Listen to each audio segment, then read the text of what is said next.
Welcome to the deep dive. Look, you're here because you want to get a real handle on spoken English, right? And maybe without drowning in textbooks. Exactly. So consider this your shortcut. We've got a really interesting look today at some, well, common stumbles people make when they're learning to speak English. Yeah, and this isn't from some, lofty academic source. It's from someone who's actually been there, right in the thick of it. Right. We're digging into this document. It's called Five Mistakes I Made When Speaking English and How to Fix Them. And it's great because it's a fellow language learner just sharing what they went through, the problems they hit, and crucially, how they actually fix them. Super practical stuff. Uh-huh. Very down to earth. Aimed squarely at helping you communicate better. So our mission, if you will, for this deep dive is simple. Let's pull out the really valuable bits from these five mistakes. Give you things you can actually do, starting, like, today. Yeah, steps to improve your spoken English and, maybe just as importantly, feel a bit more confident when you're actually doing it. So let's jump right in. Mistake number one that this learner talks about.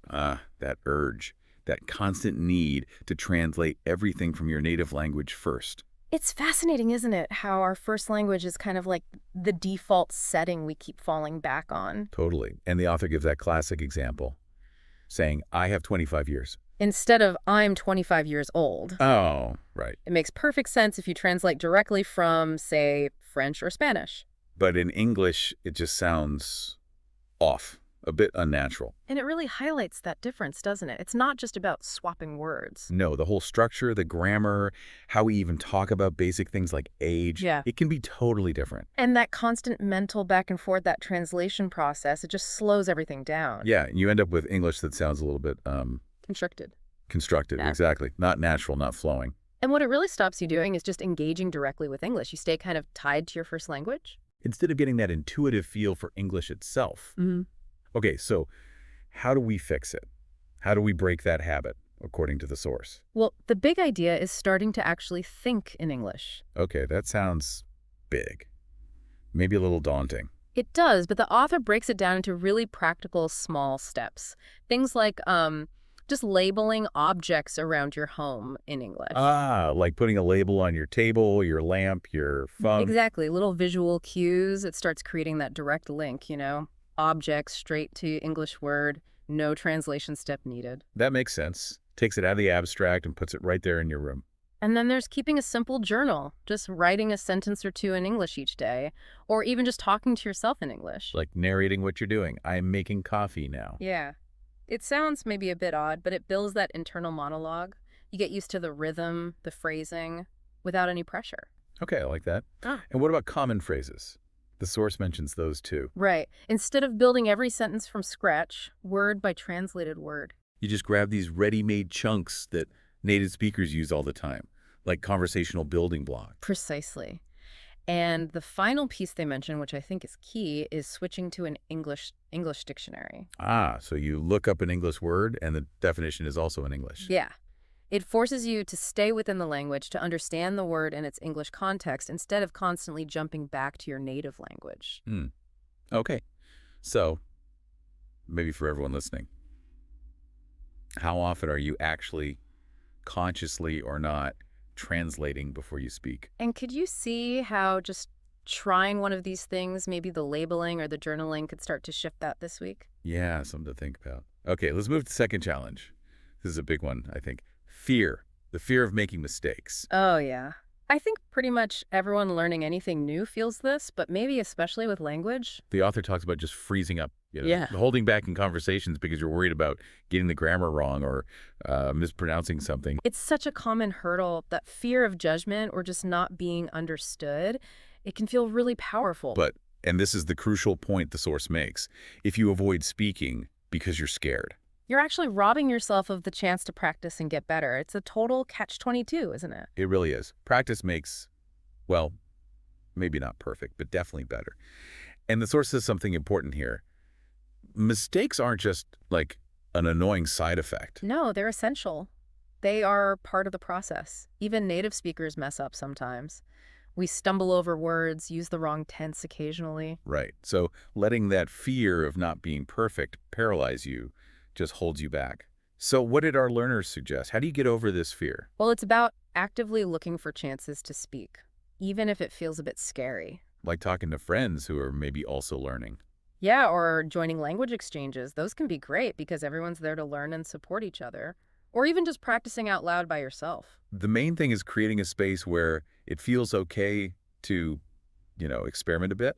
Exactly. And the real shift has to happen in your head. It's a mindset thing. The goal isn't perfect English straight away. No. The goal is communication. Did you get your point across? Even basically, that's a win. And seeing mistakes, not as failures, but as, okay, what can I learn from that? That's vital. It builds resilience. It keeps you going. I really liked this simple advice too. Praise yourself for trying. Yeah, just acknowledge the effort. Celebrate that you actually spoke. Perfect or not. So another question for you listening. How often does that fear stop you? And what's one tiny step you could take this week to just push past it a little? Even saying hello or thank you in English if you normally wouldn't. Okay, mistake number 3. This is one that sometimes gets pushed aside, especially early on. Pronunciation, right. The author admits they were so focused on grammar rules and learning new words. That they kind of assumed pronunciation would just sort itself out. Pretty much. But then they give that rather vivid example. Yes, the potential confusion between sheet and shit. Exactly. It can be, well, awkward or just lead to real misunderstandings. It really drives home the point, doesn't it? It's not just what words you know, it's how you say them. Clarity matters. Huge difference. You could have perfect grammar, amazing vocabulary, but if people can't understand the sounds you're making... Your message gets lost. Or misinterpreted. Yeah. So what are the practical steps here for working on pronunciation? It boils down to listening carefully and then actively trying to copy what you hear. So immersing yourself in the sounds, like listening to podcasts. Yeah. Maybe this one. Maybe. Or movies, YouTube, music. Paying attention to how native speakers actually sound and then repeating it out loud. Training your ear and I guess training your mouth too. The physical act of making the sounds. Absolutely. That mimicry is key. It builds muscle memory for sounds that might not exist in your first language, and it helps you get the rhythm, the flow. The source also mentions using specific tools, right? Like apps or YouTube channels. Yeah, and there are tons of great resources out there now specifically focused on pronunciation. They can break down individual sounds or intonation or stress patterns. Really useful. And another tip I thought was interesting. Recording yourself. Ooh, that can feel a bit weird, listening back to your own voice. Definitely. But it's super effective, apparently. You compare your recording to a native speaker's, and you can really hear the differences. You can pinpoint what you need to work on. That makes sense. And the final point was about focusing not just on sounds, but on stress and rhythm. Right, because English isn't just flat sounds strung together. It has a kind of musicality. Yeah. Where the stress falls in a word, how sentences flow. Exactly. Getting that right makes a huge difference in sounding more natural. So maybe ask yourself, how much real focus are you giving pronunciation right now? And could just, say, 15 minutes a day of active listening and repeating make a noticeable difference? Probably. Okay, mistake number 4 we're unpacking. This one makes your English sound maybe a bit limited, even if it's grammatically okay. Overusing simple words. Yeah, the author cops to relying way too much on the basics like good, bad, big, small. Thing or nice. Right. And look, those words are fine. They're essential building blocks. But if that's all you use, it does limit how well you can express yourself, doesn't it? Makes things sound a bit... flat. Monotonous. Lacking detail. Yeah, exactly. You want to describe something amazing and you just say, it was nice. It doesn't quite capture it. So what's the fix, according to our source? Well, it's about actively growing your vocabulary, obviously. But more than that. It's about consciously using those new words, right? Weaving them into your actual speech. Yes. The source gives good examples. Instead of always defaulting to good. Try great, wonderful, excellent, fantastic. And instead of just bad. Maybe terrible, awful, poor, dreadful. And the advice about the word thing is spot on, I think. Yeah, push yourself to be more specific. Is it an object, an item, an issue, a topic, a situation? Using a more precise noun really sharpens your communication. It forces you to think more clearly, too. And of course, the way to find these new words is... reading more, listening more. That's where you encounter richer vocabulary and context. But the key step, the really crucial one, is active application. Don't just see a new word and think, oh, that's nice. Try to use it. Put it in a sentence that same day, even if it feels a bit forced at first. That's how it moves from just recognizing it to actually being able to use it. Good point. So for you listening, what are your go-to simple words, the ones you maybe overuse? And could you pick just one or two synonyms this week and make a real effort to use them instead? Okay, fifth and final mistake from our learner.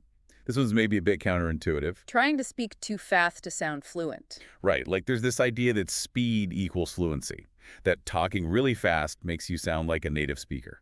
But the source points out, quite wisely, I think, that real fluency isn't about speed. It's about clarity. It's about natural flow. And rushing your words often backfires, doesn't it? Totally. You make more mistakes, your pronunciation gets sloppy, people struggle to understand you. And ironically, it can even make it harder for you to think clearly about what you want to say next. You end up tripping over your own words. Exactly. The message gets lost in the scramble. So what's the advice here? If you catch yourself speaking too fast, Slow down, consciously, deliberately. take little pauses between sentences, maybe even between phrases. Focus on actually articulating the words clearly. Pay attention to your pronunciation, the sentence structure. It's about speaking mindfully. It might feel strange at first, slowing down, like you're going too slow. But it can actually make you sound more confident, more in control. And as the source notes, truly fluent, confident speakers usually talk at a pretty natural, relaxed pace anyway. It's not a race. It's about getting your message across effectively. So maybe reflect on your own speaking. And do you speed up sometimes? Especially when you're nervous, maybe. And what would it feel like to just try consciously slowing down a bit in your next English conversation? Focusing on clarity over speed. Okay, so let's just quickly recap. We've looked at 5 really common issues. Yeah, pitfalls on the road to speaking English better. First, that trap of translating everything. Then the fear of making mistakes, which holds so many people back. Third, not paying enough attention to pronunciation, how you actually sound. Fourth, getting stuck using only very simple vocabulary. And fifth, that mistaken idea that speaking faster makes you sound more fluent. And this all came from someone's real lived experience. And the big takeaway, the encouraging part, is that these are normal struggles. Just knowing about them, being aware, that's a huge first step. You're definitely not alone if you recognize yourself in any of these. And the advice is simple. Don't try to fix everything at once. Right. Pick one area, just one. Focus on that this week. Practice consistently. Even small daily efforts really do add up over time. It's about building habits. So building on that, here's maybe something to mull over, thinking about these 5 mistakes. Which specific situations do you find the trickiest when you're speaking English? Where do you feel these challenges most? And how could focusing on just one of these areas this week, maybe slowing down or trying one new word instead of good, or actively trying not to translate for 5 minutes, how might that actually make a difference to how you feel and how confident you sound? Yeah, that's a really good question to explore as you keep going on your English speaking journey. If you like the channel and want me to continue, please write in the comments. Also, write your comments about the video. Please don't forget to like my video and subscribe to the channel. We love you very much. Everything is to improve our English together. We will succeed together.